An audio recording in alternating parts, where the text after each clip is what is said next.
Let's take it back then to Fernando Alonso's third win around the Bahrain Grand Prix. Like we said, the start of a new generation in Formula 1. Mercedes back after over 50 years. Michael Schumacher back after a small break of 4 years from Nico Formula 1. Hulkenberg debut. Nico Hulkenberg debuted in slightly less exciting fashion. 3 new teams on the grid as well. 24 cars.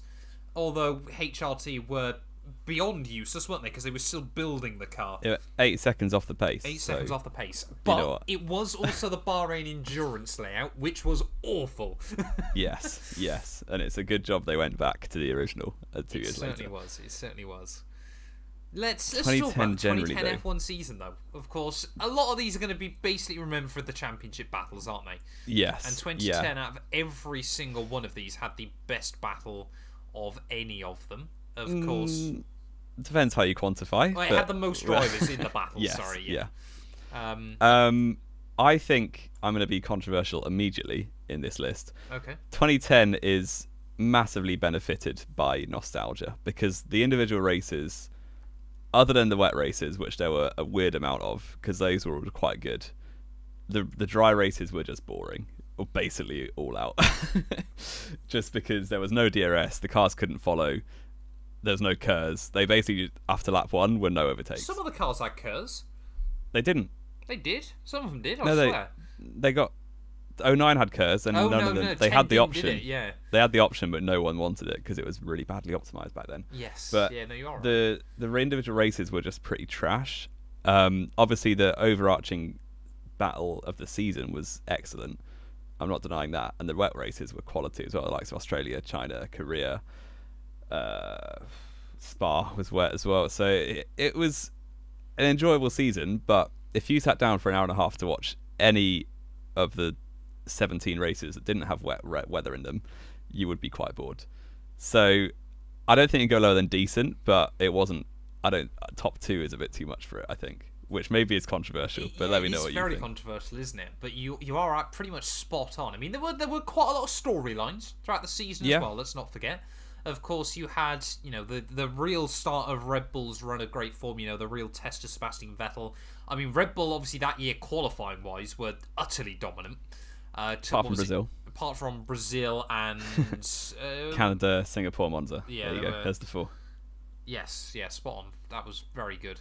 Of course, I mean, just looking through that season, though, there are so many memories, isn't there? Of course, Jenson Button becoming the first driver to win back-to-back Australian Grand Prix with different teams, if I remember correctly, of all time. He would have become the first driver to win back-to-back championships with different teams since Fangio. He would have, win. but he didn't win. Of course, you had, looking further throughout the year, of course, the controversy between the Red Bulls at Turkey and then Silverstone. Not bad for a number 2 driver. The Ferraris at Hockenheim. That was Ferrari a bit at controversial. Hockenheim as well. Fernando is faster than you. It certainly was quite an up and down season, wasn't it? Of course, no driver won a race whilst leading the World Championship, which is always an absolutely mad stat as well. Is that true? Yeah. No driver won a race whilst leading the World Championship. That's incredible. I didn't actually know that. Fair.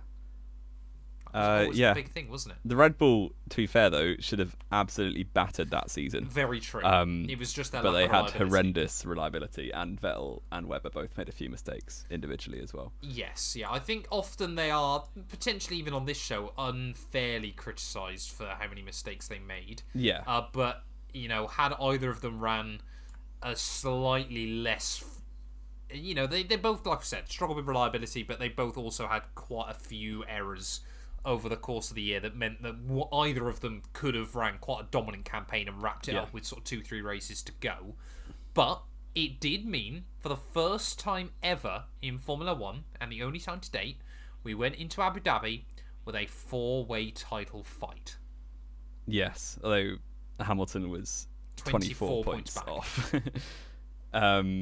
Yes. I mean, Abu Dhabi was insane just for the intensity of it, but again, the race itself wasn't that good. No. Like, you had Alonso and Webber, who were 2 of the main title protagonists, could not overtake Petrov in the 5th or 6th fastest car for most of the race, for 45 or so laps. And if that doesn't scream that there's a problem with overtaking, then yeah, I don't know. 2010 that was obviously a quality season, and I'm not denying that, but I don't know if it can go top 2 because the race. Well, you've literally just said it was a quality season, and you're not going to put it in quality. No, it was a decent season. You're changing that now, are you? I am. Let's also not forget as well, of course, the last year of Bridgestone tyres before we're back to. Bridgestone were horrendous. Well, yeah, but they probably aren't much better, though, are they? No, Pirelli at first though, people loved them until they started blowing up, which was pretty much immediately. Yeah.